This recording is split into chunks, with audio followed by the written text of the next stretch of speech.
হঠাৎ করে কোনো রকম প্ল্যান ছাড়াই চলে গেলাম বিলপাড়ে। গিয়েই দেখি প্রচুর পদ্ম ফুল ফুটেছে। প্রায় 1 ঘন্টা ঘোরাঘুরির পর এই দাদুকে খুঁজে পেলাম, যিনি নৌকা নিয়ে ওই পদ্ম বাগানের মধ্যে যাবেন।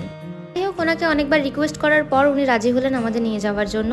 পাড়ে প্রচুর লোকজন বসেছিল। আমরা পাড় থেকে প্রায় বেশ খানিকটা দূরে চলে এসেছি। এবারে আমরা ঢুকে যাচ্ছি পদ্ম বাগানের মধ্যে।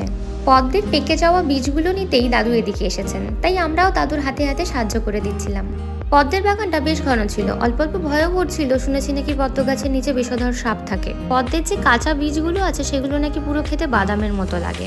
প্রথমেই এই যে সবুজ আবরণটা আছে এটাকে ছাড়িয়ে নিতে হবে। ছাড়িয়ে নেওয়ার পর এই যে সাদা রঙের ফলটা, এর ভেতরে একটা সবুজ রঙের কিছু আছে, সেটাকে ফেলে দিতে হবে।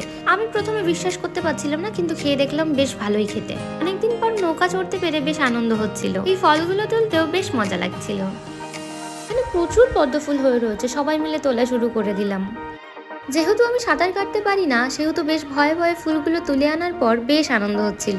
প্রায় সন্ধে হয়ে এসেছে, এবার আমরা পাড়ে ফিরবো।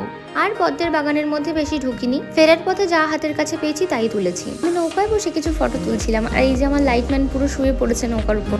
অবশেষে আমাদের পদ্মের ফুল, পদ্ম পাতা সব নেওয়া শেষ। এবার চলে এলাম পাড়ে উঠে এত কিছু কি করে বাড়ি পর্যন্ত নিয়ে যাবো তারই ব্যবস্থা করছিলাম সবাই মিলে। পরের দিন সকালে ফুলগুলোকে খুব সুন্দর করে ফুটিয়ে নিয়েছি। কিছু ফুল পুজো দেওয়ার জন্য তুলে রাখলাম। পুরের বেদিটাকেও সুন্দর করে সাজিয়ে দিলাম ফুল দিয়ে।